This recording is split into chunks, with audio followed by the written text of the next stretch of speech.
कृष्ण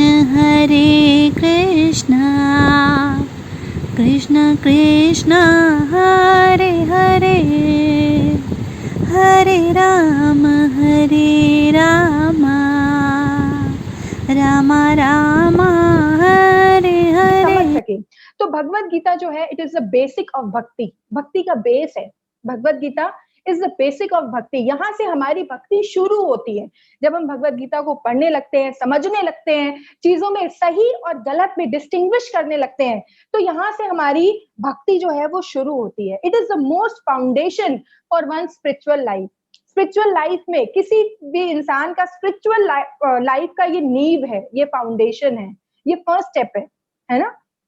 उसके बाद without understanding it properly it is difficult to understand philosophy of Srimad Bhagavatam. और यहाँ के बिना अगर हम चाहें कि हम पहली सीढ़ी पे ना चढ़े और डायरेक्ट हम आगे पढ़ने लग जाएं, आगे बढ़ने लग जाएं, आगे चीजों को समझने लग जाएं, तो पॉसिबल नहीं है ना। हर चीज का एक प्रोसेस है। ऐसे ही देखें, अगर कोई चाहे कि हमारा जन्म हो और जन्म होते ही हम बूढ़े हो जाएं, तो क्या ऐसा संभव है?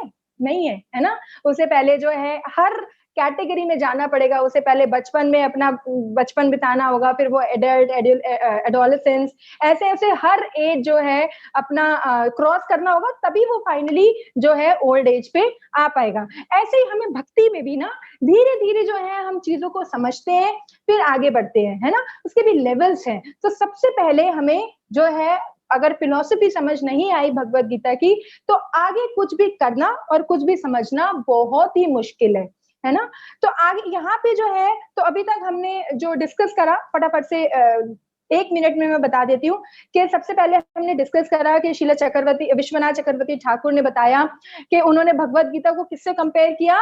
एक ज्वेलरी बॉक्स से कंपेयर किया, है ना। उन्होंने बताया कि जैसे हम ज्वेलरी बॉक्स में अपना बहुत ही सीक्रेट सामान रखते हैं, ऐसी जो भगवत गीता है उसके अंदर क्या है? गुह्यतम ज्ञान है, सीक्रेट ज्ञान है ना। तो वो ज्ञान जो है वो भगवान हमारे ऊपर मर्जी कर रहे हैं और हम सबको वो गुह्यतम ज्ञान जो है वो प्रदान कर रहे हैं, और या बोल सकते हैं करवा रहे हैं, है ना। फिर हमने पढ़ा कि हर कोई जो है वो सक्सेस चाहता है, हर कोई सक्सेस के पीछे भाग रहा है, कोई भी ऐसा जना नहीं है जो फेलियर चाहता हो अपनी लाइफ में, है ना। फिर हमने पढ़ा कि 3 सेक्शन है भगवत गीता के।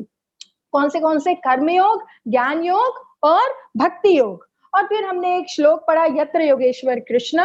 उसमें बताया कि जहां पे कृष्ण है, जहां पे अर्जुन है, वहां पे ऑप्युलेंसेस होंगे ही होंगे, और जहां पे ऑप्युलेंस होंगे वहां पे कभी भी हार नहीं हो सकती, वहां पे विक्ट्री निश्चित है। अब आगे बढ़ते हैं। धृतराष्ट्र जो है वो इंक्वायरी कर रहे हैं संजय से। ये बैकग्राउंड है भगवत गीता का, थोड़ा सा बैकग्राउंड मैं आपको बता रही हूँ कि हम जो फर्स्ट चैप्टर में क्या पढ़ने वाले हैं, है ना। आप सब जानते हैं धृतराष्ट्र कौन है। Dhritarashtra was blind from birth, जन्म से ही वो अंधे थे, देख नहीं सकते थे, है ना। तो अनफॉर्चुनेटली वो आंखों से तो अंधे थे ही, लेकिन उनका स्पिरिचुअल विजन भी ब्लाइंड था। स्पिरिचुअल विजन भी उनका ब्लाइंड था। मतलब ऐसा नहीं कि वो आंखों से ही नहीं देख सकते थे, लेकिन वो सही और गलत के बीच में नहीं डिस्टिंग्विश कर पाते थे। उनका जो पुत्र का जो मोह है ना, वो उनको कहाँ बहा के ले जाता था उनको पता ही नहीं चलता था। इसीलिए यहाँ पे बोला जा रहा है कि वो आंखों से तो अंधे थे ही, वो स्पिरिचुअल विजन भी उनका ब्लाइंड था, ठीक है। His 100 sons headed by Duryodhan, है ना। उनके 100 पुत्र थे और सबसे बड़ा पुत्र उनका कौन था? दुर्योधन। was equally blind, वो भी ऐसे ही अपने पिता की तरह इक्वली ब्लाइंड था। उसका विजन भी जो है बिल्कुल ब्लाइंड था।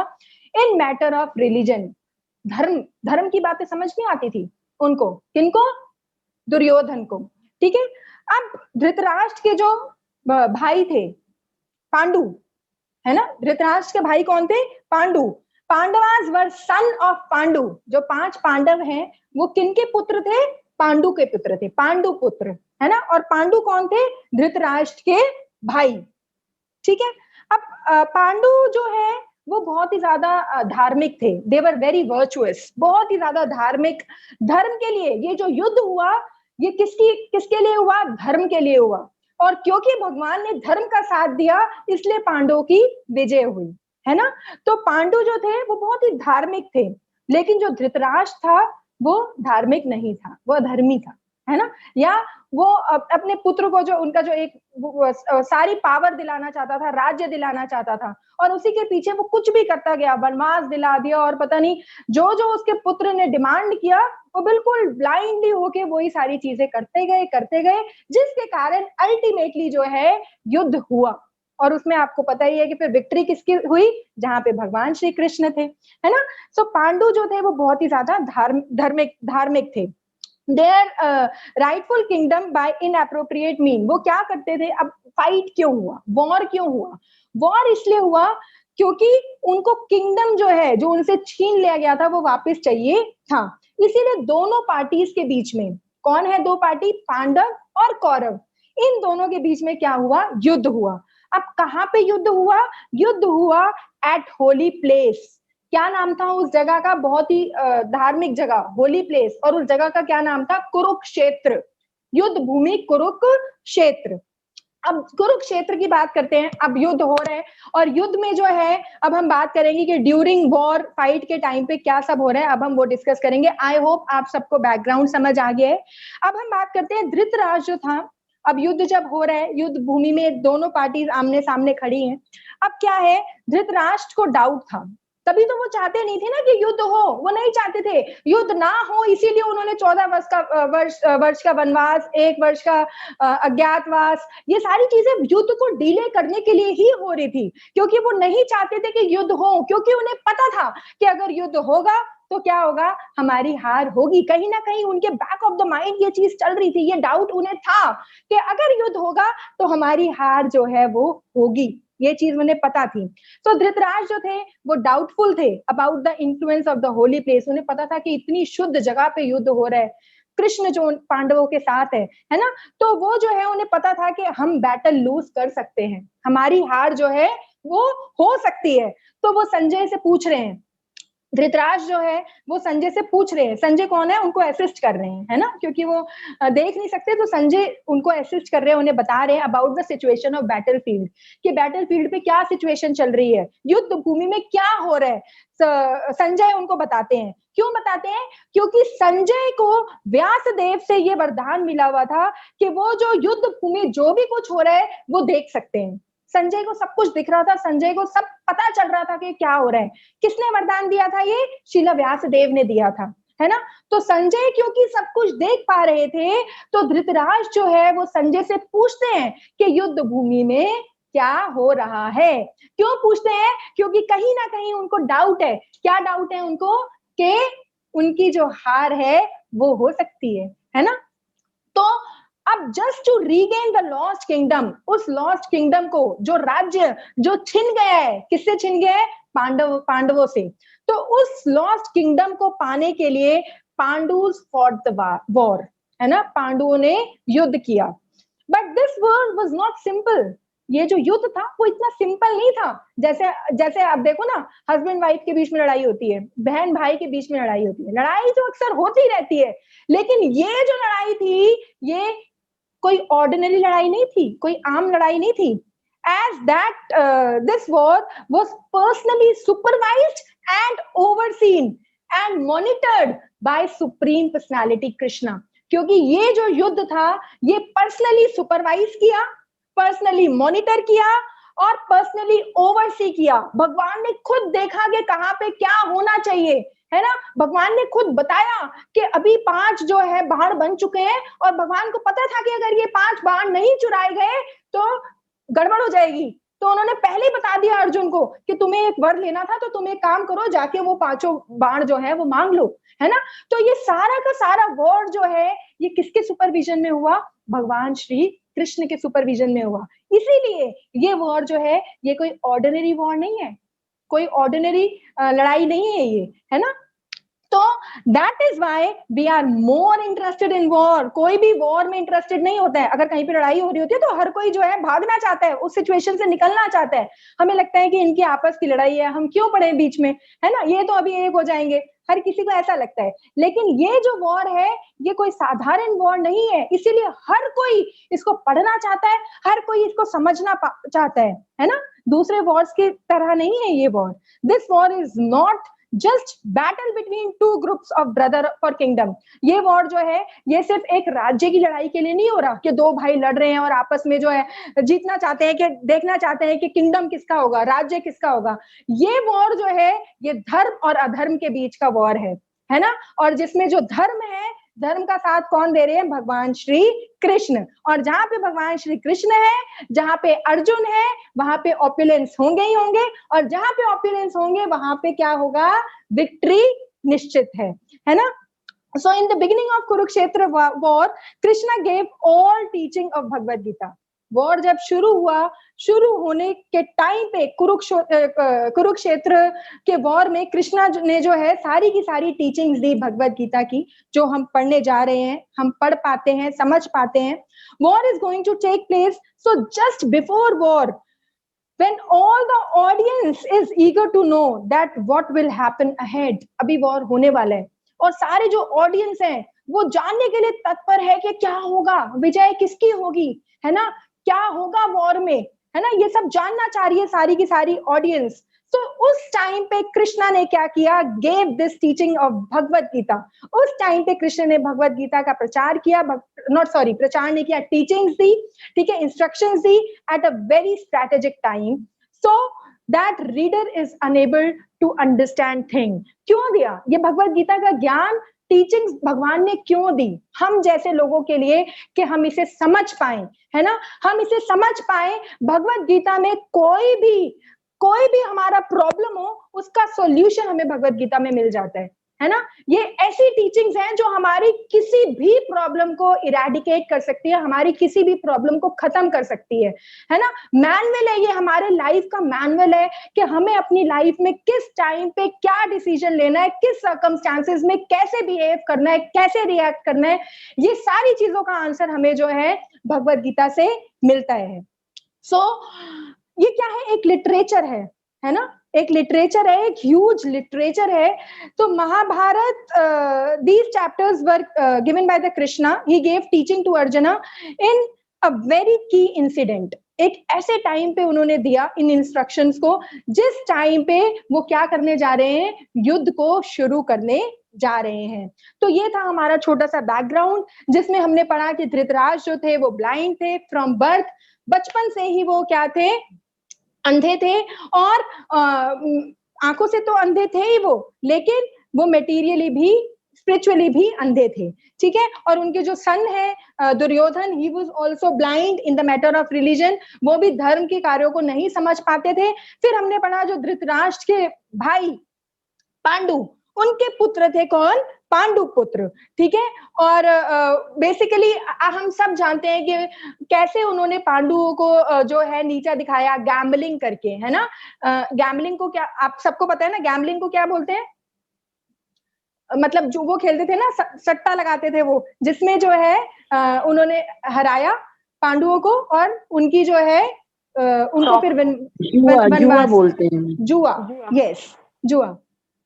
जुआ में जो है फिर उन्होंने भेजा किसको? वनवास हुआ, वनवास के लिए भेजा, है ना। तो बेसिकली ये लड़ाई जो हो रही है उसका मेन रीजन है कि अपना किंगडम जो है वो वापस चाहिए।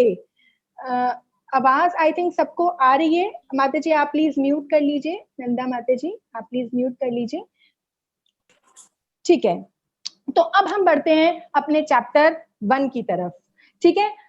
अब चैप्टर 1 में फर्स्ट श्लोक जो है उसमें हम पढ़ेंगे, धृतराष्ट्र जो है इंक्वायरी कर रहे हैं संजय से। धृतराष्ट्र जानना चाह रहे हैं संजय से। Blind Dhritarashtra partial two his own sun enquires what his son and the Pandavas did on the battlefield, ठीक है। तो आप अपना भगवत गीता का फर्स्ट श्लोक निकाल लें, आप सबको याद भी होगा। धर्म क्षेत्र कुरुक्षेत्र संवेतायुयुत्सवः मामका पांडवश्चैव किम अकुर्वत संजय। इसमें जो है धर्म क्षेत्र, in this battlefield of Kurukshetra, which is also a धर्म क्षेत्र, वंडरफुल फील्ड ऑफ रिलीजन। धर्म क्षेत्र का क्या मतलब है? मतलब क्या ये एक लड़ाई का मैदान है? धर्म क्षेत्र लड़ाई का मैदान है, जो कि कहाँ पे हो रही है लड़ाई? कुरुक्षेत्र जो है एक लड़ाई का मैदान है, ठीक है, विच इज ऑल्सो अ धर्म क्षेत्र, जिसे और क्या बोला गया है, उस लड़ाई के मैदान को और क्या बोला गया है, धर्म क्षेत्र। कुरुक्षेत्र को यहाँ पे और क्या बोल रहे हैं, धर्म क्षेत्र। क्या है, जो कि एक भव्य धार्मिक स्थल है, भव्य धार्मिक स्थल। ठीक है, उसके बाद समवेता। समवेता का क्या मतलब है, असेंबल्ड, इकट्ठे होना, एकत्रित होना। ठीक है, युयुत्सवः, युयुत्सवः का क्या मतलब है, they are very eager to fight, लड़ाई करना चाह रहे हैं। वो यहाँ पे क्यों इकट्ठे हुए हैं, क्यों एकत्रित हुए हैं, क्यों असेंबल हुए हैं, क्यों हुए हैं, जस्ट टू फाइट, क्योंकि उनका मेन वहां पे क्या करने के लिए गए हैं, वहां पे लड़ाई करने के लिए गए हैं, है ना। मामकः, मामकः मतलब मेरे पुत्र, माय सन। पांडवश्चैव मतलब पांडु पुत्र, पांडु के सन। So because Pandavas are fearless at this point, पांडवों को कोई डर नहीं है, they are fearless at this point. So Dhritarashtra begin as a responsible elder or a guardian, he is supposed to consider Pandavas also as his own son. क्योंकि वो responsibility उनकी बनती है, उनकी रिस्पॉन्सिबिलिटी बनती थी कि वो पांडु पुत्रों को भी क्या माने, क्या समझे, अपना ही पुत्र समझे। And but out of his cunningness, क्योंकि उन्होंने लेकिन क्या किया, अपना बहुत चलाकपंती दिखाई उन्होंने। हम आगे पढ़ेंगे कि कैसे उन्होंने चलाकपंती दिखाई, अपनी सेल्फिशनेस दिखाई उन्होंने, अपना सेल्फिश नेचर दिखाया है उन्होंने। And he separated Pandu son from his own son, और अपने कनिंग नेचर के कारण, अपने सेल्फिशनेस के कारण उन्होंने अपने पुत्रों को पांडु पुत्रों से अलग कर दिया यहाँ पे, है ना। जबकि उनको क्या मानना चाहिए था, पांडु पुत्र और अपने पुत्र दोनों एक समान मानने चाहिए थे, लेकिन उन्होंने यहाँ पे अलग कर दिया, क्योंकि वो बोल रहे हैं ना मेरे पुत्र और पांडु पुत्रों ने, है ना। तो यहाँ पे हमें पता चल रहा है that he is very cunning, बहुत चालाकपंती दिखा रहे हैं वो यहाँ पे। और आगे बताया है किम अकुर्वत संजय, मतलब व्हाट दे आर डूइंग, क्या कर रहे हैं वो। धृतराष्ट्र जो है वो पूछ रहे हैं ना, किससे, संजय से। संजय से क्या पूछ रहे हैं कि मेरे पुत्र और पांडु पुत्र कुरुक्षेत्र युद्ध भूमि में क्या कर रहे हैं, है ना। What they are doing there and why they have assembled there, although he himself has said that they had assembled to fight. पहले उन्होंने खुद कहा कि वहां पे वो क्यों असेंबल हुए, क्यों एकत्रित हुए, युद्ध करने के लिए। और अभी वो पूछ रहे हैं कि वो वहां पे क्या कर रहे हैं, उन्हें तो पता था ना कि वो वहां पे युद्ध करने के लिए एकत्रित हुए हैं। Still he asked Sanjay that what they did. फिर भी वो पूछ रहे हैं कि वहां पे क्या चल रहा है ना। So how it is connected, क्या कनेक्शन है इसमें। कनेक्शन है पहला, he is very desirous, उनको बहुत डिजायर है that his son get the kingdom। उनको किस चीज का डिजायर है कि उनके पुत्र को राज्य मिलना चाहिए, उनका ये पहला डिजायर है।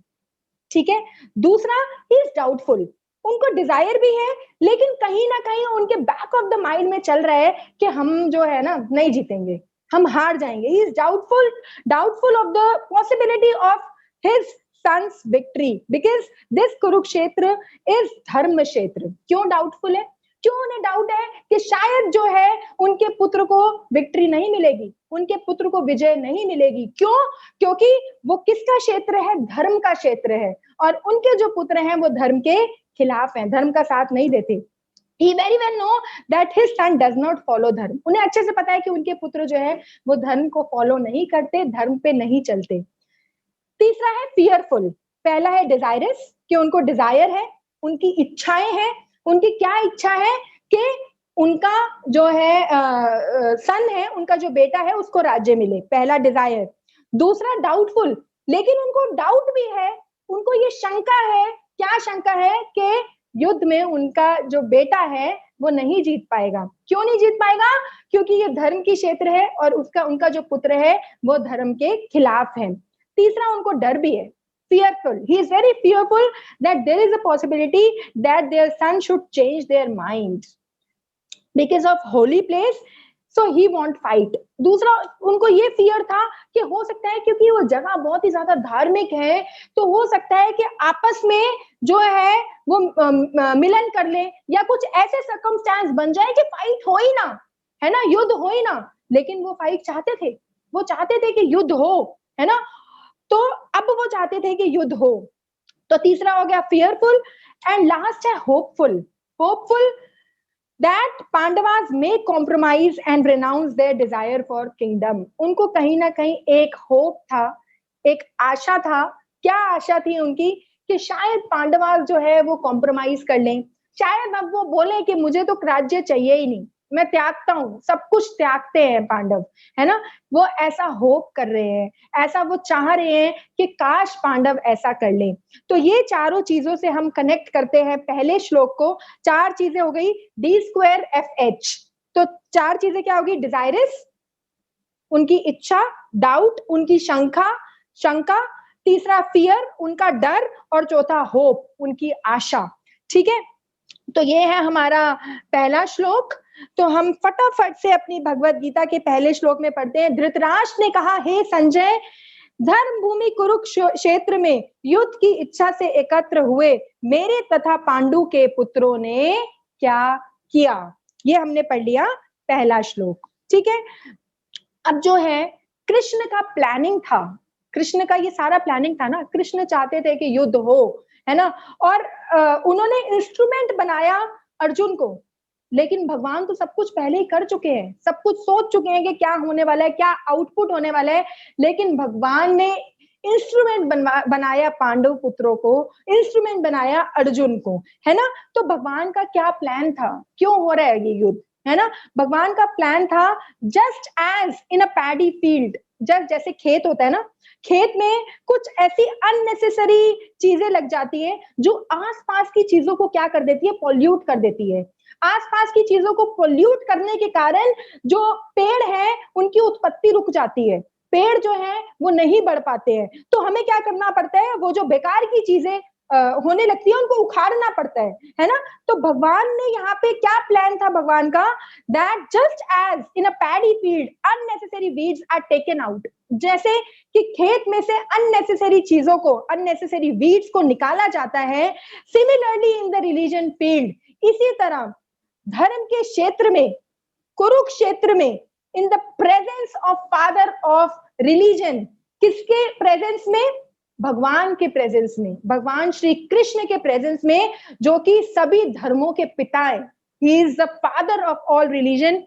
Unwanted harmful weeds, जो unwanted weeds हैं, जिनकी जरूरत नहीं है, जैसे कि धृतराष्ट्र के सन, they would be wiped up, उन्हें निकाल दिया जाए, है ना। तो ये भगवान का प्लानिंग था।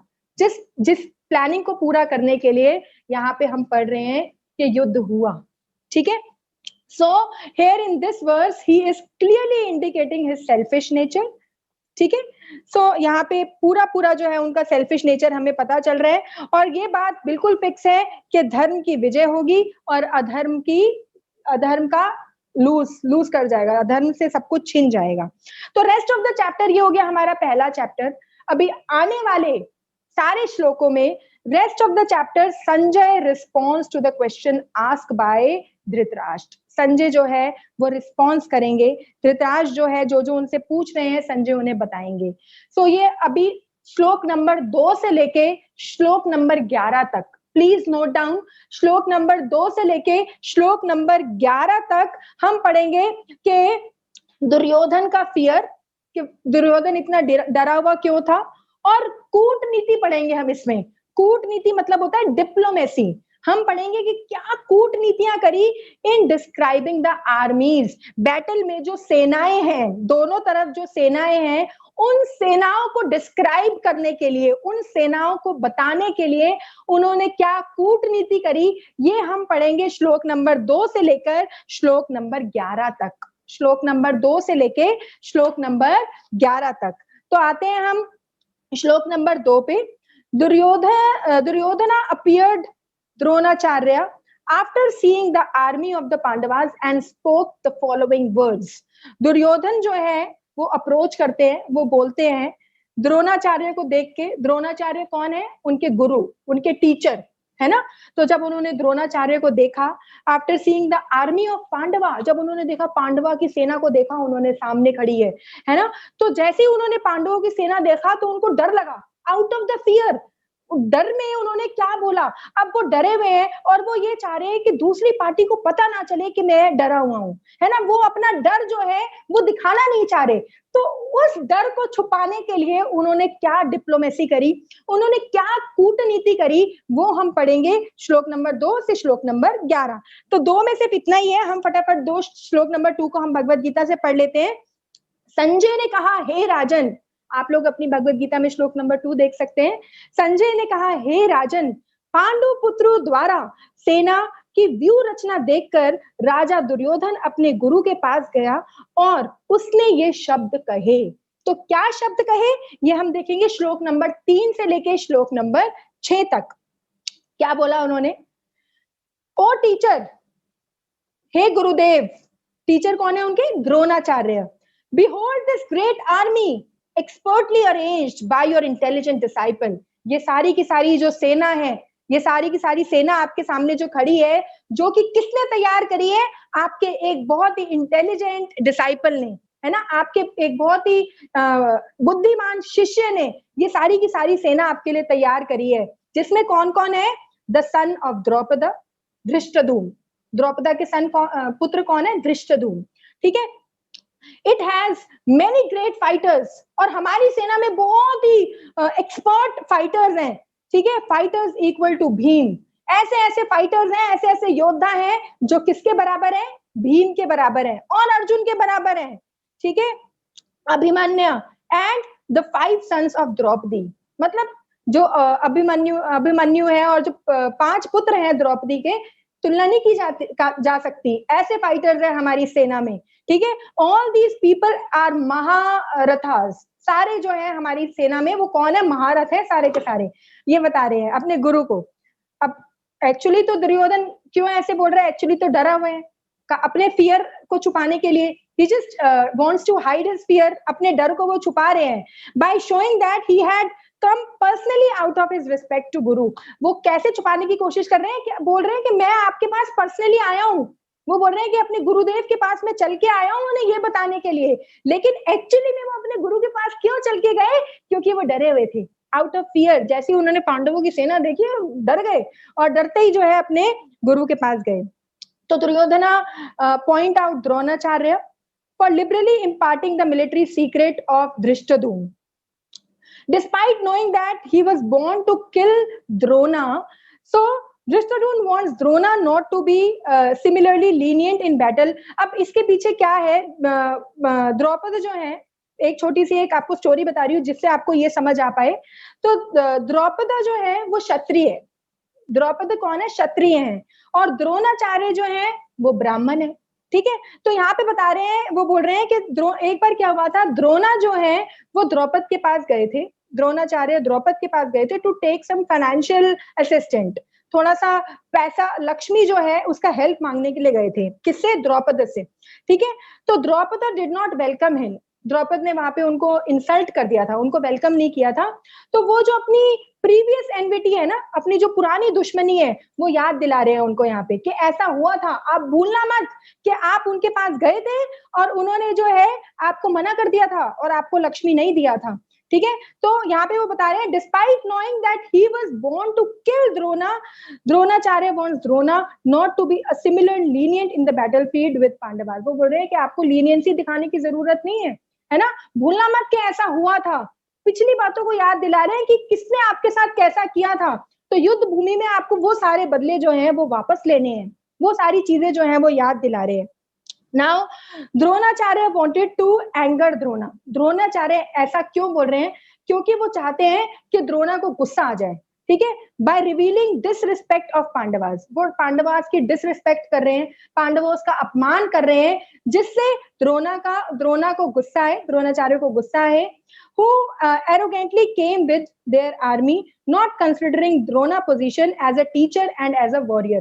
तो वो टीचर समझ के, गुरु समझ के या वॉरियर समझ के ये सारी बातें नहीं बोल रहे हैं, वो ये सारी बातें इसीलिए बोल रहे हैं क्योंकि वो चाहते हैं कि भड़का रहे हैं, वो यहाँ पे कूटनीतियां कर रहे हैं बेसिकली।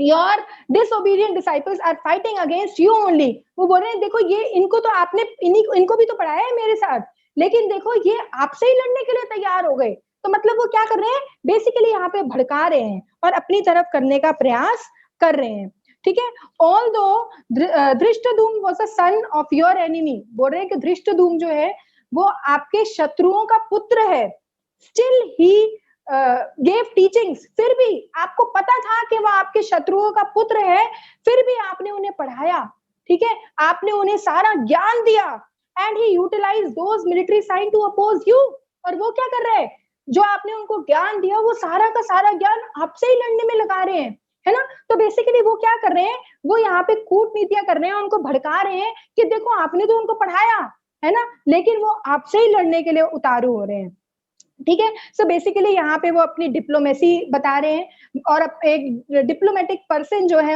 हमें पता चलता है कि यहाँ पे वो अपनी कूटनीतियां दिखा रहे हैं, एंड इनडायरेक्टली वो बहुत सारे मैसेजेस भी दे रहे हैं। सो बिहाइंड ऑल दीज वर्ड्स, ये सारी चीजें जो बोल रहे हैं बेसिकली वो टोंट कस रहे हैं, है ना, वो टोंट कस रहे हैं और वो गलतियां निकाल रहे हैं। सो क्यों कर रहे हैं वो ये सारे काम, क्योंकि उनको डर है, क्योंकि इनको फियर है ना।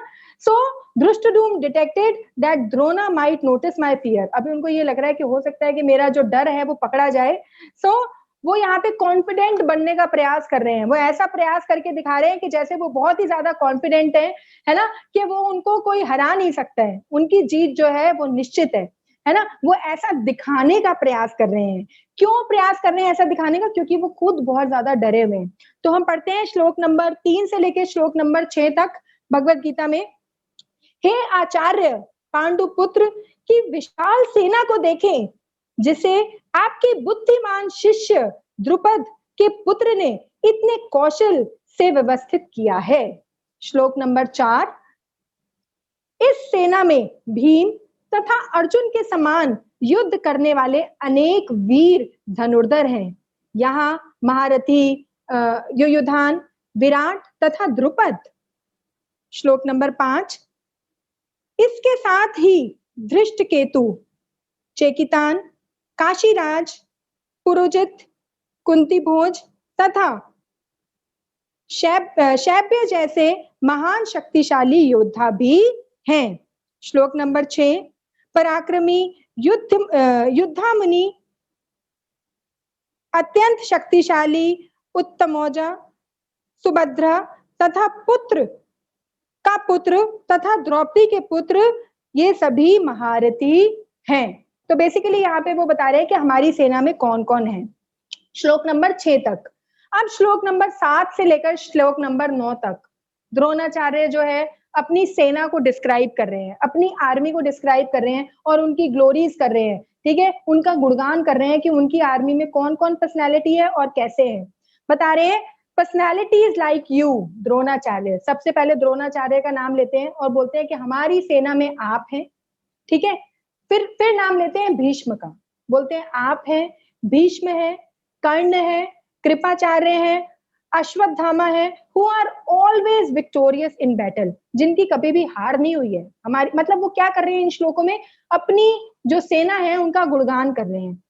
अब यहाँ पे प्रश्न उठता है कि जो भीष्म थे वो बहुत ही ग्रेट वॉरियर थे, बहुत ही बड़े योद्धा थे, but he takes his name later after Dronacharya. लेकिन यहाँ पे देखो उन्होंने पहले द्रोणाचार्य का नाम लिया और फिर भीष्म का नाम लिया, ऐसा उन्होंने क्यों किया, है ना, क्योंकि यहाँ पे उन्होंने ऐसा किया because Duryodhana wants to give first prominence to Drona. Duryodhan चाहता था कि पहली प्रायोरिटी वो किसको दे, द्रोणा को दे, because just now he taunted him, क्योंकि अभी अभी उन्होंने टोंट कसा था ना, इससे पहले वाले श्लोक में हमने पढ़ा कि आप तो गलती कर रहे हो, जिनको आपने पढ़ाया वही आपके सामने खड़े हैं। तो पहले तो उन्होंने उनको टोंट कस दिया, अब जो है क्योंकि उन्होंने टोंट कसा तो वो उसको बराबर करने के लिए अपने जो योद्धा बता रहे हैं उसमें सबसे पहला नाम उन्हीं का ले रहे हैं। फिर उसके बाद Dronacharya being a brahmana deserves more respect than Bhishma who was a क्षत्रिय। दूसरा रीजन ये है कि द्रोणाचार्य जो है वो ब्राह्मण है और ब्राह्मण जो है उन्हें ज्यादा रिस्पेक्ट देनी चाहिए, और जो भीष्म है वो क्षत्रिय हैं, ठीक है, इसीलिए भी उनका नाम जो है पहले लिया जाता है। और उसके बाद वो बताते हैं कर्ण, कृपाचार्य और अश्वत्थामा, मतलब सबका जो है नाम बता रहे हैं, अपनी सेना में जो जो नाम है वो सारे वो बता रहे हैं। तो बेसिकली वो यहाँ पे क्या कर रहे हैं, डिप्लोमेसी कर रहे हैं। हम फटाफट से पढ़ लेते हैं 7वें श्लोक से लेकर 9वें श्लोक तक।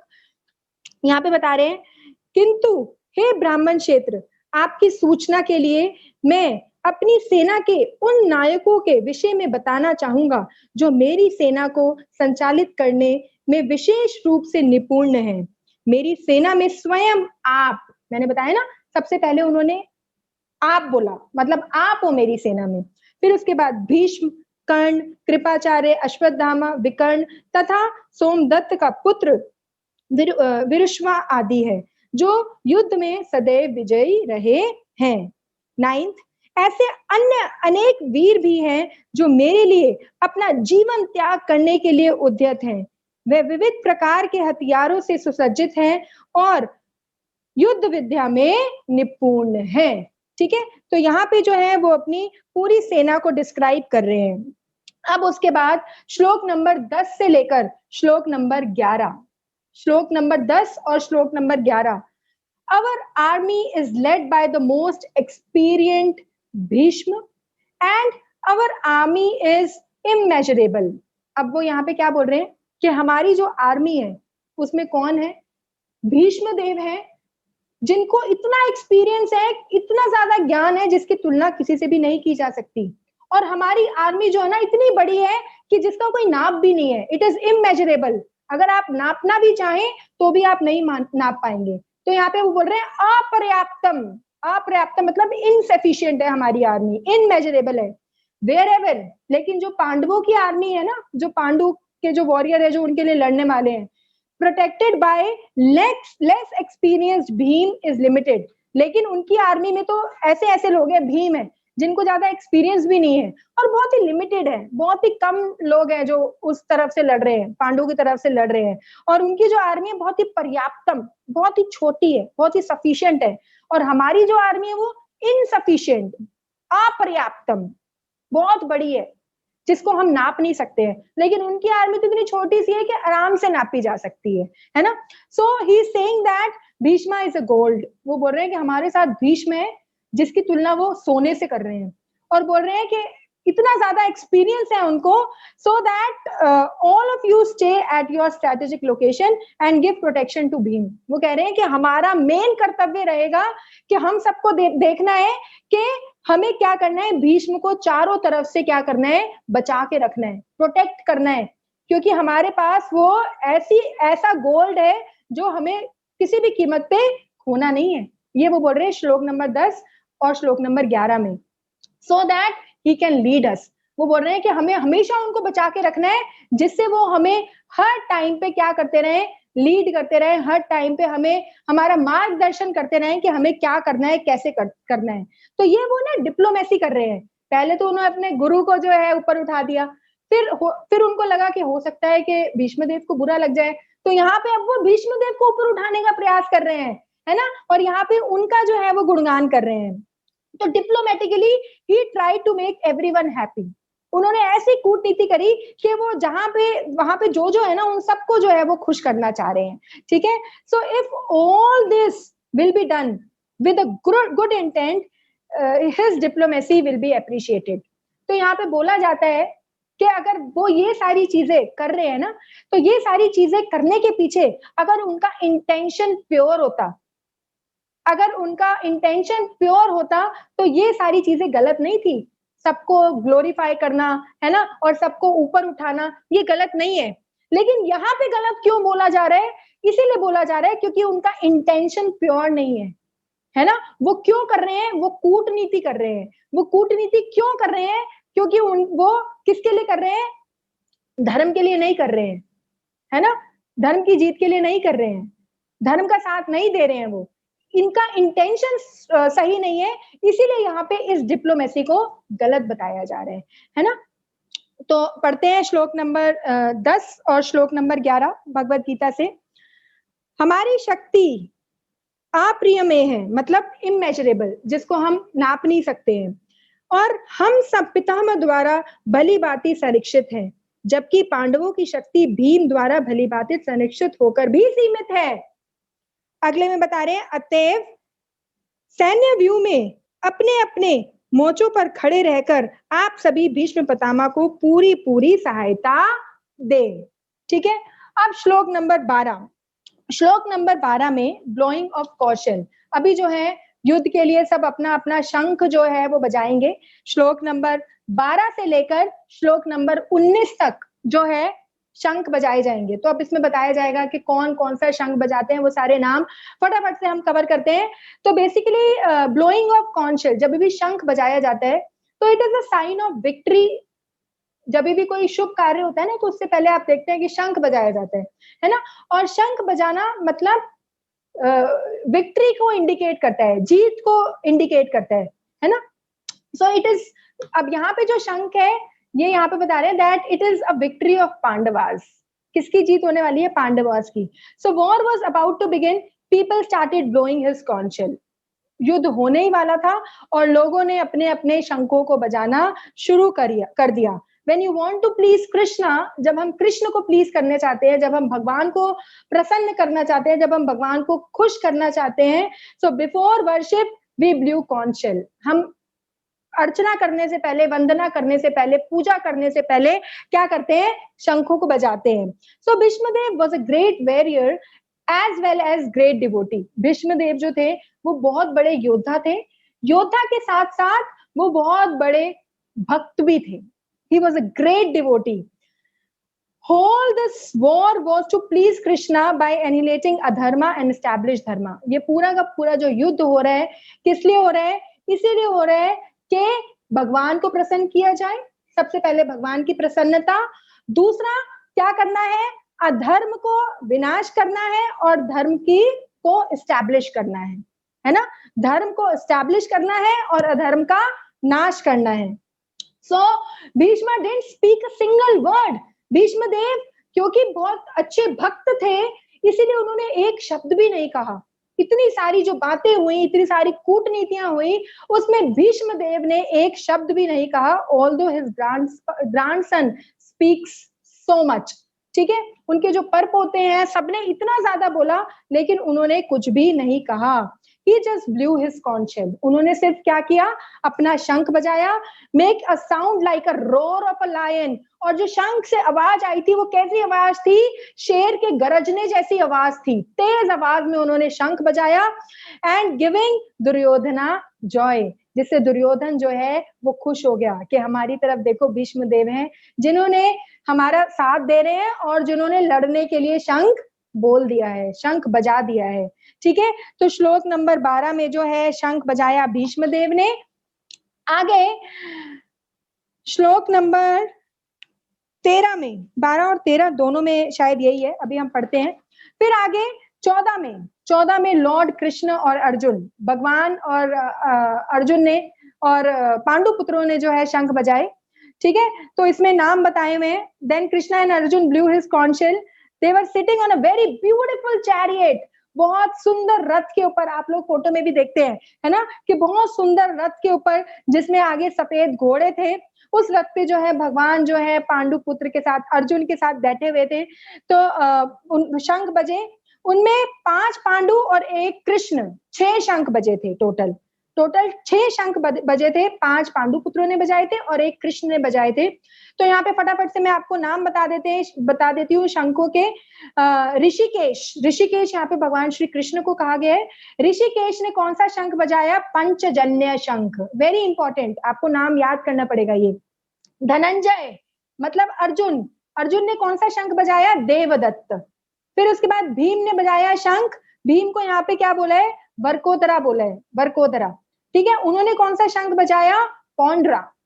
फिर उसके बाद युधिष्ठिर ने कौन सा शंख बजाया? अनंत विजय। फिर उसके बाद नकुल ने कौन सा शंख बजाया? सुघोष। और सहदेव ने कौन सा शंख बजाया? मणिपुष्का। ठीक है, ये सारे नाम जो है आपको मिल जाएंगे, अभी मैं पढ़ के भी बताऊंगी। So Dhananjay help his elder brother in fetching wealth. और व्रकोदरा क्यों बोला है यहाँ पे भीष्म को, ये यहाँ पे बता देती हूँ। Because he could eat as vicariously, वो बहुत ज्यादा खा सकते हैं ना, इसलिए उनका नाम यहाँ पे बोला है वर्कोदरा। ये 15वें और 16वें श्लोक में अभी मैं आपको पढ़ के भी बताऊंगी। And perform difficult task such as killing of demon, उन्होंने जो है एक बार हिडिंबा, जो बहुत ही डेमन मतलब बहुत ही असुर, उसका वध किया था जिसका नाम था हिडिंबा। ठीक है, मतलब वो बहुत ही ज्यादा पावरफुल, बहुत ही शक्तिशाली। ठीक है, तो श्लोक नंबर 18 में और बताया है कि और भी शंख बजे, वो सारे श्लोक नंबर 18 में और श्लोक नंबर 19 में बताया, जो मैं अभी आपको पढ़ के बताती हूँ। जैसे Virat, Satyaki, Drupada the son of Draupadi and Abhimanyu all blew their respective conch shells, इन सब ने भी अपने अपने शंखों को बजाया।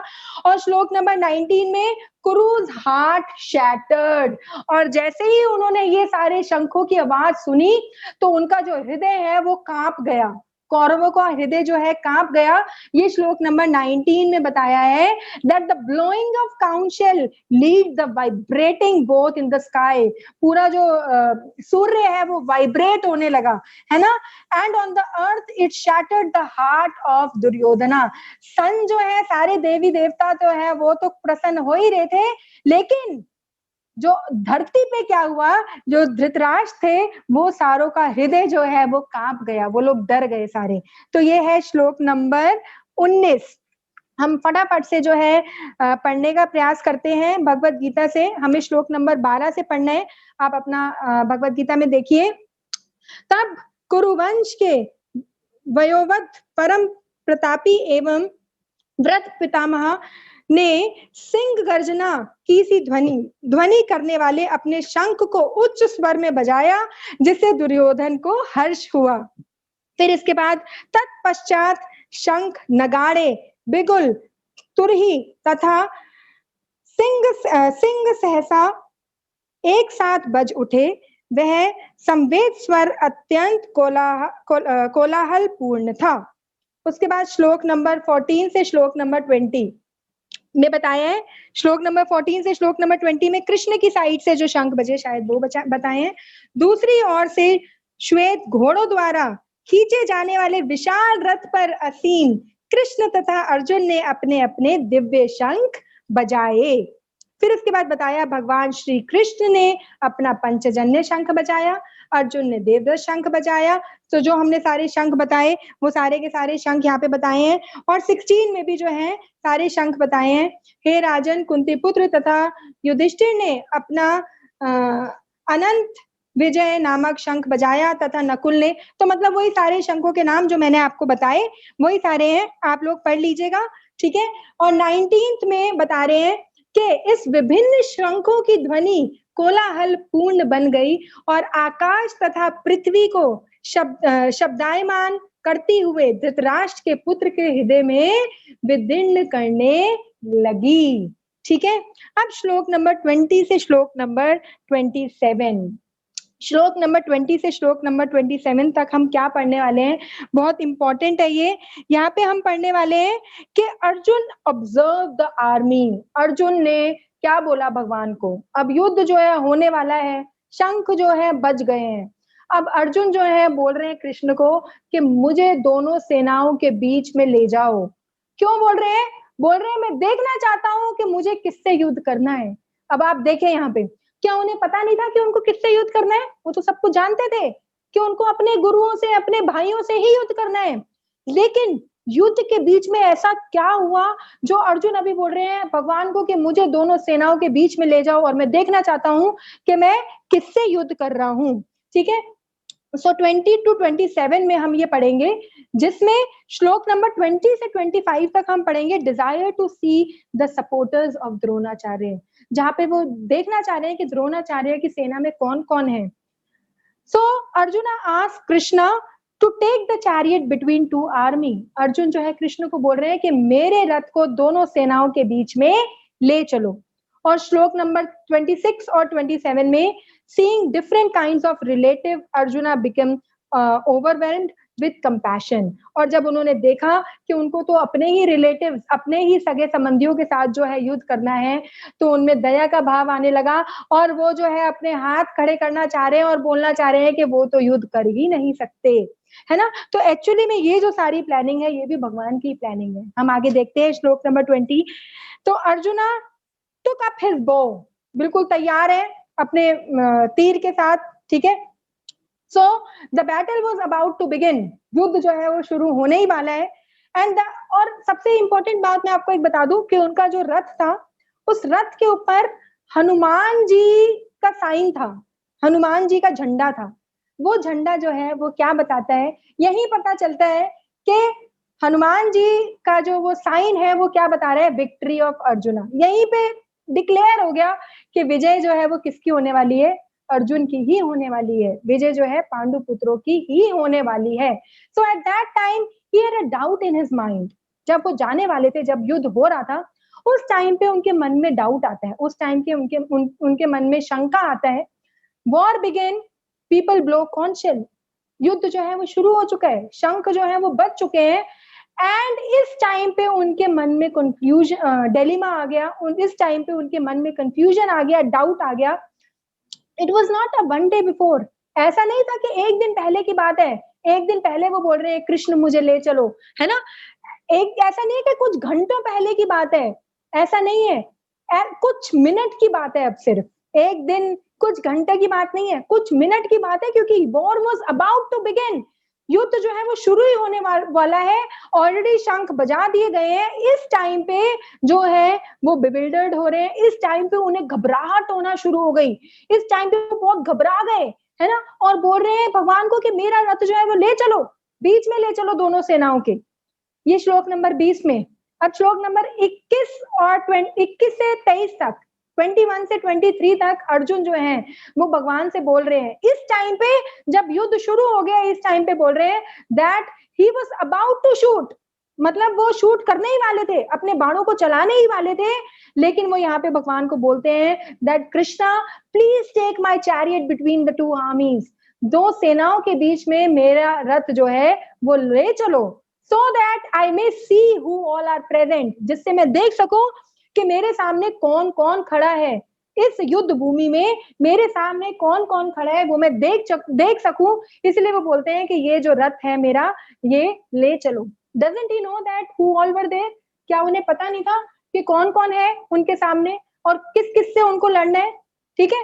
दूसरी पार्टी में कौन कौन है सब पता था उन्हें, but still he wanted to know, लेकिन फिर भी वो जानना चाहते थे। अब Krishna is addressed by Arjuna as Achyut. यहाँ पे इस श्लोक में जब आप तात्पर्य पढ़ेंगे तो आप देखेंगे कि अर्जुन जो है वो कृष्ण को क्या बोल के बुला रहे हैं, अच्युत, है ना। Because he never fails in his affection for his devotee. वो बोल रहे हैं कि आप तो बहुत भक्त वत्सल हो, आप अपने भक्तों की किसी भी बात को कभी मना नहीं करते हैं, ठीक है। और वो बोल रहे हैं कि आप जो है उन्हें सर्व करने के लिए हमेशा तैयार रहते हो। अब बोलते हैं ना कि भक्त जो है वो भगवान को पूजता है और भगवान जो है वो भक्त को पूज रहे हैं, है ना। तभी तो वो भगवान जो है अर्जुन का चैरियट, रथ चलाने के लिए तैयार हुए, ठीक है। So he carried out Arjuna's order without hesitation. तो भगवान जो है बिना किसी हेजिटेशन के क्या कर रहे हैं, भगवान अर्जुन का रथ चलाने के लिए बिल्कुल तैयार हो गए हैं, ठीक है। ये है आपका श्लोक नंबर 21 और श्लोक नंबर 33 में। Arjuna was to be proved the hero of this battle. Arjun जो है वो एक्चुअली में हीरो है, पूरे के पूरे बैटल फील्ड का हीरो है। कृष्णा आउट ऑफ भक्त वत्सल, out of his great affection for Arjuna his devotee, he has taken out the role of driver, है ना। हम देखते ना यहाँ पे कि भगवान ने अपने भक्त वत्सलता के कारण ही क्या बन गए, ड्राइवर बन गए, है ना। अर्जुन का रथ जो है वो चलाने के लिए तैयार हो गए। तो यहाँ पे अगर हम आचार्यों की टिप्पणियों को पढ़ेंगे तो श्रील प्रभुपाद और आचार्य जो है वो अप्रिशिएट कर रहे हैं कि अर्जुन जो है यहाँ पे अपने हाथ खड़े कर रहे हैं ना। अर्जुन बोल रहे हैं कि मैं तो नहीं कर पाऊंगा, और अर्जुन को जो घबराहट हो रही है, तो इस घबराहट को जो है अप्रिशिएट कर रहे हैं आचार्य और श्रील प्रभुपाद। दो पर्सपेक्टिव जो है बता रहे हैं। पहले पर्सपेक्टिव में बता रहे हैं कि इंसान जो है ना उसके अंदर इंसानियत होनी चाहिए, है ना। इंसान के अंदर इंसानियत होनी चाहिए जब कोई वो इम्पोर्टेंट टास्क करने जाता है और जब उसे लगता है कि जो इम्पोर्टेंट टास्क है उसको करने में मैं अपने ही लोगों को हानि पहुंचाऊंगा, तो उसे एक कंफ्यूजन आती है ना। वो भ्रम में आता है, उसे टेंशन होती है तो ये क्यों आ रही है? आउट ऑफ ह्यूमन पर्सपेक्शन, जो इंसान की इंसानियत है, इसीलिए यहाँ पे अप्रिशिएट कर रहे हैं श्रीला प्रभुपाद, इसीलिए यहाँ पे अप्रिशिएट कर रहे हैं आचार्य कि अर्जुन को शंका हुई, तो यहाँ पे बोलते हैं कि ये शंका एक हद तक सही है ना, क्योंकि वो बहुत सुंदर भक्त हैं, क्योंकि वो बहुत अच्छे डिवोटी हैं, इसीलिए उनकी इंसानियत ने है ना उन्हें रोका कि मैं कैसे मारूंगा, अपने ही रिलेटिव को कैसे वध करूंगा। और दूसरा यहाँ पे बता रहे हैं कि इससे हमें ये पता चलता है कि वो अगर नहीं लड़ना चाह रहे, इससे हमें ये पता चलता है कि वो बिल्कुल डिटैच है, बिल्कुल डिटैच है वो, इससे हमें ये पता चल रहा है ना। मतलब वो अटैच नहीं है कि उन्हें राज्य चाहिए और राज्य लेने के लिए उन्हें युद्ध करना ही है ना।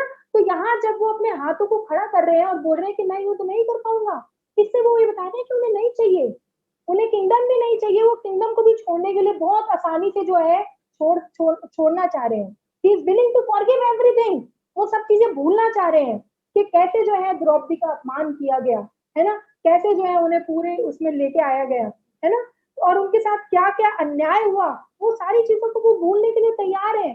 तो यहाँ पे श्रील प्रभुपाद और आचार्य जो अपनी टिप्पणी में बहुत ही सुंदर एक्सप्लेनेशन कर रहे हैं कि इससे ये पता चलता है कि एक भक्त जो है उसको डिटैच होना चाहिए, बिल्कुल डिटैच होना चाहिए, उसे आसक्त नहीं होना चाहिए कि मुझे तो अपना राज्य वापस चाहिए ही चाहिए, है ना। तो यहाँ पे हम पढ़ते हैं श्लोक नंबर 21 से लेके श्लोक नंबर 20 से लेकर श्लोक नंबर 23 तक फटाफट से भगवद गीता से पढ़ लेते हैं।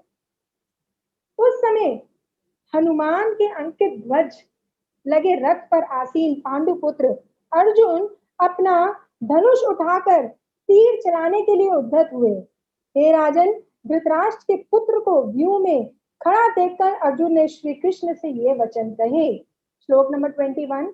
अर्जुन ने कहा, ए अच्युत, कृपया करके मेरे रथ दोनों सेनाओं के बीच ले चलें, जिससे मैं यहाँ उपस्थित युद्ध की अभिलाषा रखने वालों को और शस्त्रों की इस महान परीक्षा में जिनसे मुझे संघर्ष करना है उन्हें देख सकूं। उसके बाद श्लोक नंबर 22 में बोल रहे हैं, मुझे इन लोगों को देखने दीजिए जो यहाँ पर धृतराष्ट्र के दुर्बुद्ध पुत्र को प्रसन्न करने की इच्छा से लड़ने के लिए आए हुए हैं। श्लोक नंबर 23 में बोल रहे हैं, संजय ने कहा, हे भरतवंशी, अर्जुन द्वारा इस प्रकार संबोधित किए जाने पर भगवान श्री कृष्ण ने दोनों दलों के बीच में उस उत्तम रथ को लाकर खड़ा कर दिया। श्लोक नंबर 24 में बोल रहे हैं कि भीष्म, द्रोण तथा विश्व भर के अन्य समस्त राजाओं के सामने भगवान ने कहा कि हे पार्थ, यहाँ पर एकत्र सारे कुरुओं को देखो। ये बोल रहे हैं श्लोक नंबर 24 में। तो 24 और 25 में lord Hrishikesh then drew his chariot as per the request of Arjun, क्योंकि अर्जुन ने रिक्वेस्ट किया कि मुझे ले चलो, तो भगवान जो है वो ले गए, और वहां ले जाने के बाद अर्जुन जो है इज डिस्क्राइब्ड एज गुणाकेश। अर्जुन को यहाँ पे क्या बोला गया है? गुणाकेश। गुणाकेश क्यों बोला गया है? क्योंकि उन्होंने अपनी नींद के ऊपर विजय प्राप्त कर ली। ठीक है, तो जो अपनी नींद के ऊपर कंट्रोल कर लेता है उसको बोला जाता है गुणाकेशा। ठीक है, तो अर्जुन को श्लोक नंबर 24 में गुणाकेशा बोला गया है, और कृष्ण को क्या बोला गया है? ऋषिकेशा। कृष्णा को क्या बोला गया है? ऋषिकेशा। क्यों? क्योंकि उन्होंने अपने सारे सेंसेस को कंट्रोल कर लिया, because he is the master of all the senses. ठीक है, ही is the master of mind and the sixth sense, head of all senses, cause of all senses, क्योंकि उन्होंने अपने सारे सेंसेस के ऊपर विजय प्राप्त कर रखी है, क्योंकि वो भगवान है। That is why he is Hrishikesha. He is the controller of everyone senses. खाली अपने ही सेंसेस के ऊपर नहीं, हम सबके सेंसेस के ऊपर भी किसका कंट्रोल है? भगवान का कंट्रोल है। That is why he is not controlled by Arjuna's word। ठीक है, इसीलिए भगवान को क्या बोला गया है? भगवान को ऋषिकेश बोला गया है।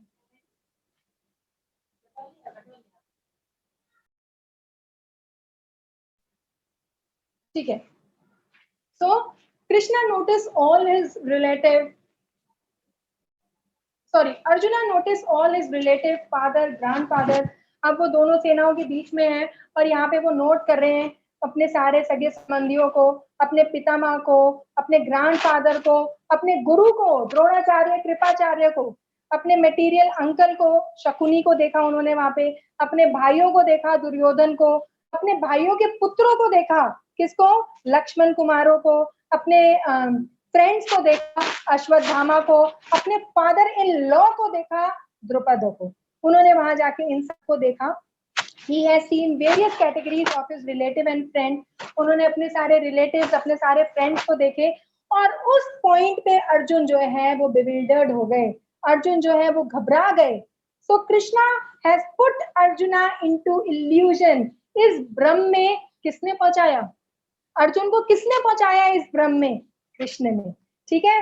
And then made him to say that and I cannot fight. अब अर्जुन जो है यहाँ पे बोल रहे हैं कि मैं तो लड़ ही नहीं सकता। ये बुलवाया किसने उनसे? कृष्ण ने, है ना। ये सारा जो है करने वाले और कराने वाले कौन है? सिर्फ और सिर्फ भगवान Shri Krishna. So there was a transformation in Arjuna. Arjun जो है वो बिल्कुल पलट गए, है ना। Although he was ready to shoot, बिल्कुल लड़ने के लिए तैयार थे, बार बार मैं बोल रही हूँ शंख बज चुका है, लड़ने के लिए बिल्कुल तैयार है वो, लेकिन यहाँ पे जो है वो बोल रहे हैं कि वो जो है नहीं लड़ सकते और वो घबरा गए यहाँ पे। So the rest of the chapter describe various reason. अब जो बचा हुआ जो चैप्टर है फटाफट जल्दी से खत्म हो जाएगा, नेक्स्ट 15 मिनट में चैप्टर खत्म होने वाला है, जिसमें बहुत ही सिंपल तरीके से बताया गया है कि क्या रीजन देते हैं अर्जुन। अर्जुन अब घबरा गए, अर्जुन ने मना कर दिया ना कि मैं तो अब नहीं लड़ सकता, मैं युद्ध नहीं कर सकता। तो क्या रीजन थे, क्यों युद्ध करने से उन्होंने मना कर दिया? वो रीजन बताइए श्लोक नंबर 28 से आगे तक, पूरा श्लोक नंबर 30 तक, ठीक है। तो फटाफट से मैं आपको ये पढ़ के बता देती हूँ जो मैंने अभी समझाया। श्लोक नंबर 24, 25 ये मैं आपको फटाफट से पढ़ के बता देती हूँ। श्लोक नंबर 24 में बोला है, भीष्म, द्रोण तथा विश्व भर के अन्य समस्त राज्यों के सामने भगवान ने कहा कि हे पार्थ, यहाँ पर एकत्र सारे कुरुओं को देखो।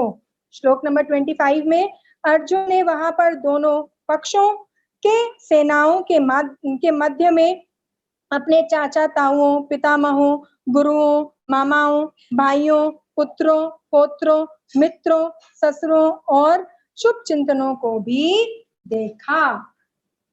श्लोक नंबर 26 ही है ना? हाँ, श्लोक नंबर 26 में बोल रहे हैं, जब कुंती पुत्र अर्जुन के मित्रों तथा संबंधियों के इन विभिन्न श्रेणियों को देखा तो वह करुणा से अभिभूत हो गए और इस प्रकार बोले।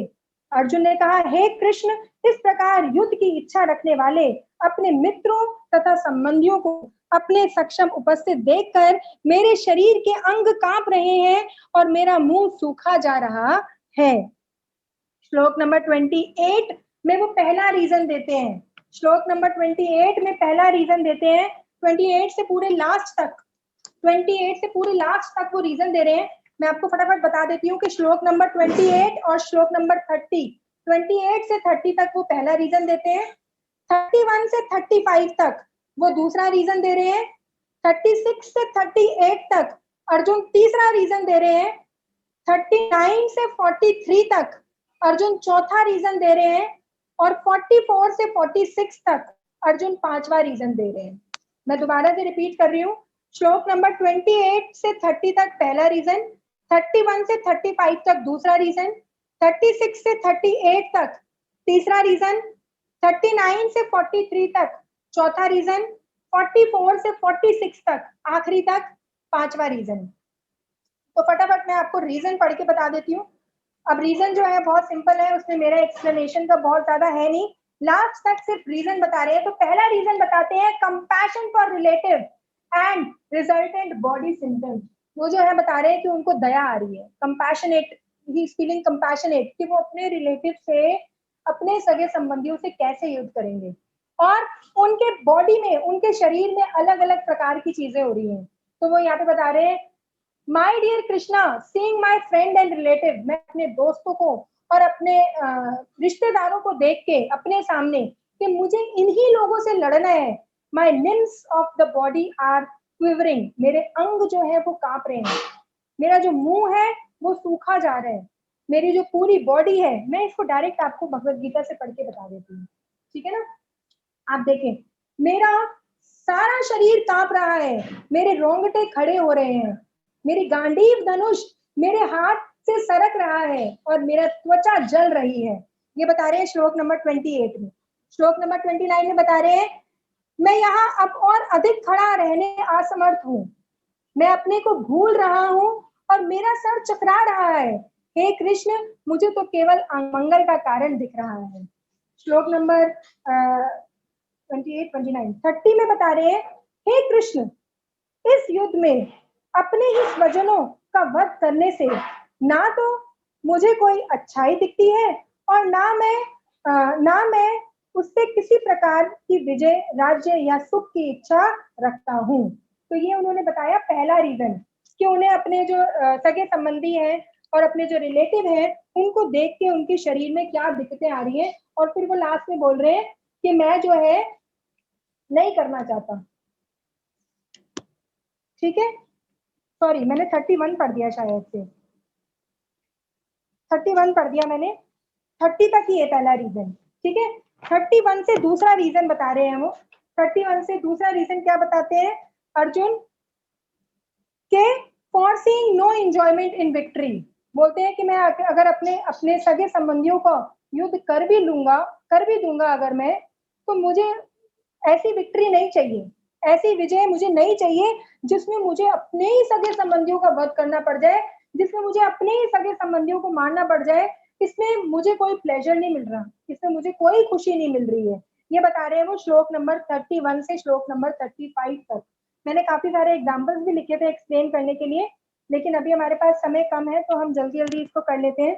31 में मैंने पढ़ी दिया है कि 31 में वो बता रहे हैं कि हे कृष्ण, इस युद्ध में अपने ही स्वजनों का वध करने से ना तो मुझे कोई अच्छाई दिखती है और ऐसी विजय मुझे नहीं चाहिए।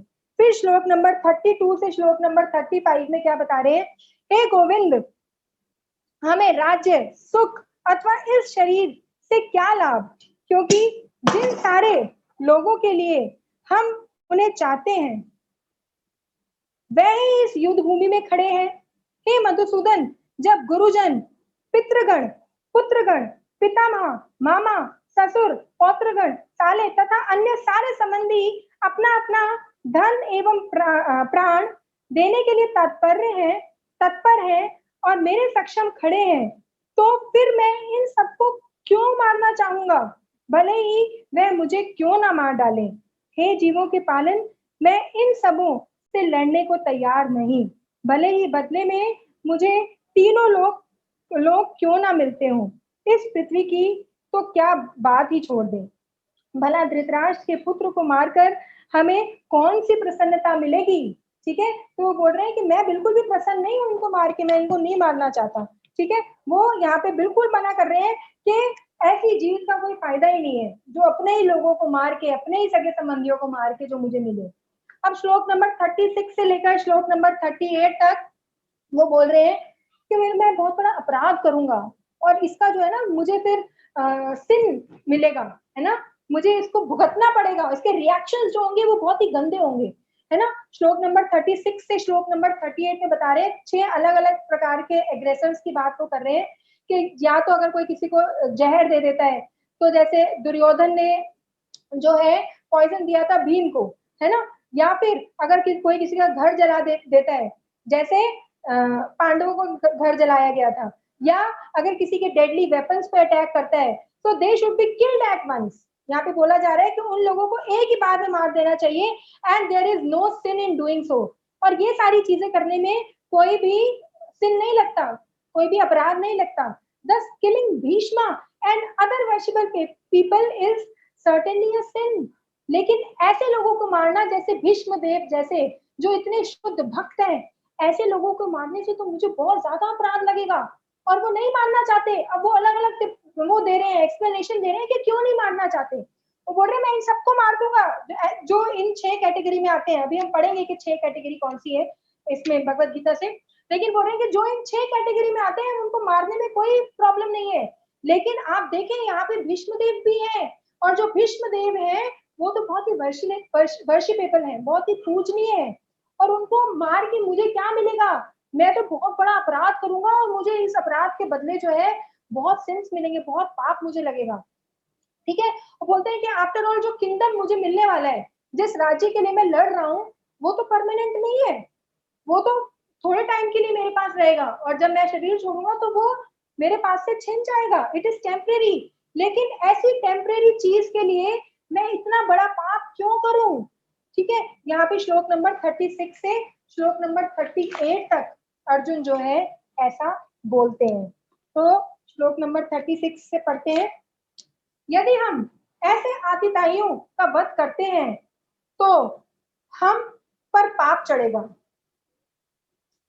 हाँ ठीक है, हम पर पाप चढ़ेगा, अतः ये उचित नहीं होगा कि हम धृतराष्ट्र के पुत्र तथा उनके मित्रों का वध करें। हे लक्ष्मीपति कृष्ण, इससे हमें क्या लाभ होगा और अपने ही कुटुंबियों को मारकर हम किस प्रकार सुखी रह पाएंगे। और नीचे आप देखेंगे कि 6 प्रकार पूरे बता रखे हैं, पहली 3 लाइनों में बोल रहे हैं विष देने वाला, दूसरा घर में अग्नि लगाने वाला, तीसरा घातक हथियारों से आक्रमण करने वाला, चौथा धन लूटने वाला, पांचवा दूसरे की भूमि हड़पने वाला तथा प्रायी स्त्री का अपमान करने वाला। अगर इन 6 जो ऊपर बताया है ना कि हम ऐसे आतिताइयों का वध करते हैं, तो ऐसे आतिताई कौन है, ये 6 प्रकार आते हैं उसमें, ठीक है। फिर अगले श्लोक में बता रहे हैं 37 और 38 में बता रहे हैं, हे जनार्दन, यद्यपि लोभ से अभिभूत चित्त वाले यह लोग अपने परिवार को मारने या अपने मित्रों से द्रोह करने के लिए दोष नहीं देखते, किंतु हम लोग जो परिवार के विनिष्ट रहने में अपराध देख सकते हैं, ऐसे पाप कर्मों को क्यों प्रवर्तित हो। और अगले में बताते हैं कि कुल का नाश होने पर सनातन कुल परंपरा नष्ट हो जाती है और इस तरह शेष कुल भी अधर्म में प्रवर्तित हो जाता है।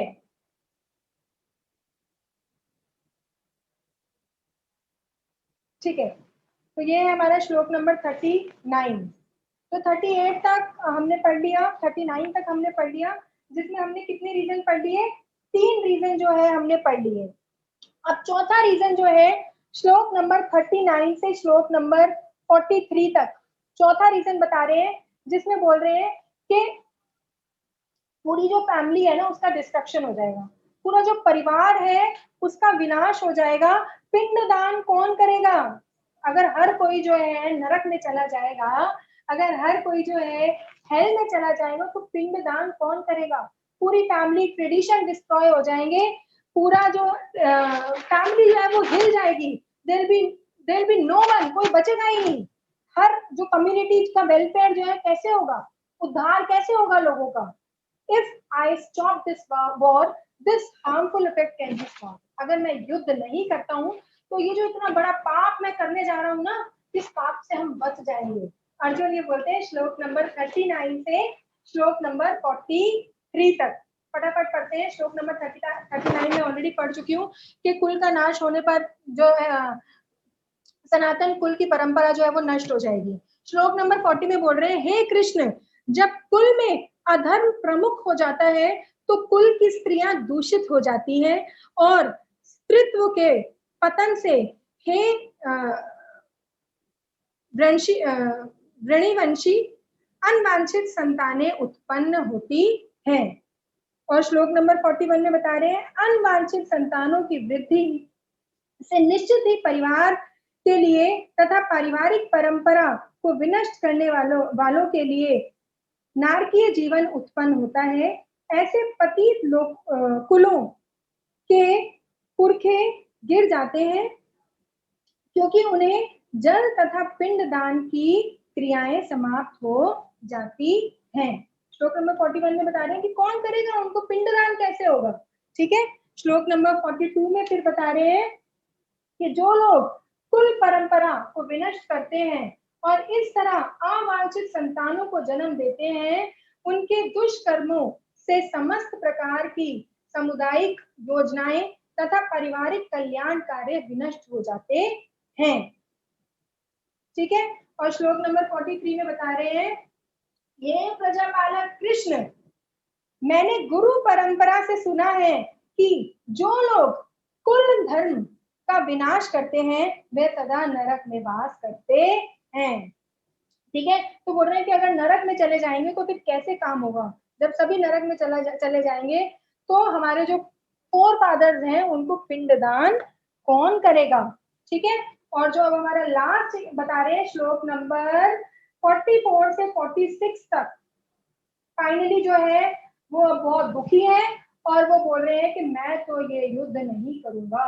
पूरा पूरा मना कर दिया उन्होंने आखिरी श्लोकों में। अपना बहुत ही दुख, ग्रीफ में है, बहुत ही पेन में है, बहुत ही डिसअपॉइंटेड है और बोल रहे हैं कि अब जो है मैं युद्ध नहीं करूंगा। लास्ट के शब्दों में, बिल्कुल लास्ट के श्लोकों में बिल्कुल उन्होंने मना कर दिया कि मैं तो ये युद्ध नहीं कर पाऊंगा। तो देखते हैं लास्ट के श्लोक। तो कितने आश्चर्य की बात है कि हम सब जनक के पाप कर्म करने के लिए उद्धत हो रहे हैं। राज्य सुख भोगने की इच्छा से प्रेरित होकर हम अपने ही संबंधियों को मारने पर तुले। यदि शस्त्रधारी धृतराष्ट्र के पुत्र मुझ निहत्थे तथा रणभूमि में प्रतिरोध ना करने वाले को मारे तो यह मेरे लिए श्रेष्ठकर होगा। संजय ने कहा, युद्ध भूमि में इस प्रकार कहकर अर्जुन ने अपना धनुष तथा बाण एक और रख दिया और शोक संपन्न चित्त से रथ के आसन पर बैठ गया। अब अर्जुन जो है बहुत ही शोक में है, बहुत ही पेन में है और उन्होंने अपना जो बो एरो है जो एक तरफ रख दिया और उन्होंने बोला कि मैं तो ये युद्ध नहीं कर पाऊंगा। ठीक है, तो बेसिकली वो यहाँ पे ये बता रहे हैं कि उनकी फैमिली जो है वो डिस्ट्रॉय हो जाएगी। ठीक है, और अगर जो सारे मेल हैं, सारे पुरुष जो है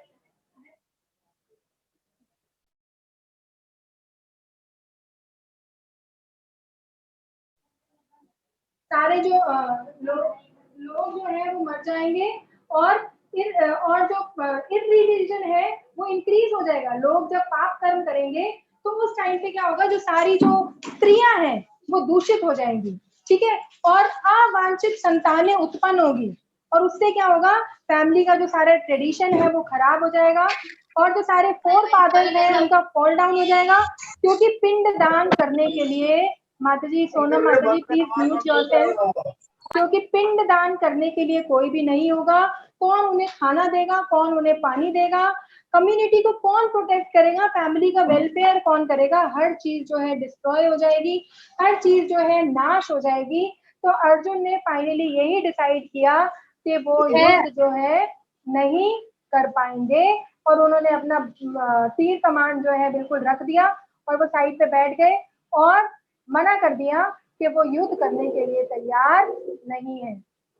तो ये था हमारा आज का फर्स्ट चैप्टर, जिसमें हमने प्रयास किया कि हम सारे श्लोकों को थोड़ा थोड़ा कवर करें और लास्ट के श्लोक जो है हमने बहुत जल्दी में करे।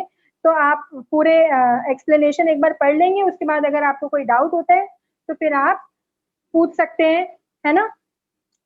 तो आप सभी भक्तों का बहुत बहुत धन्यवाद। सबसे पहला तो मेरा हिंदी बहुत वीक है, हिंदी मुझे बहुत अच्छे से पढ़ना नहीं आता है, तो हो सकता है कि मैंने काफी सारा एरर्स करे हो पढ़ने में, तो उसके लिए आप सभी से जो है मैं क्षमा चाहूंगी। और दूसरा मैं आप सबसे विनती करूंगी कि आप सब जो है प्रार्थना करें कि मैं और अच्छे से जो है प्रयास कर सकूं और अच्छे से जो है सर्विस कर सकूं भक्तों की प्रसन्नता के लिए, भगवान की प्रसन्नता के लिए। तो आज अपनी वाणी को यहीं पे विराम देते हुए आप सबका बहुत बहुत धन्यवाद करती हूँ। Thank you so much all of you.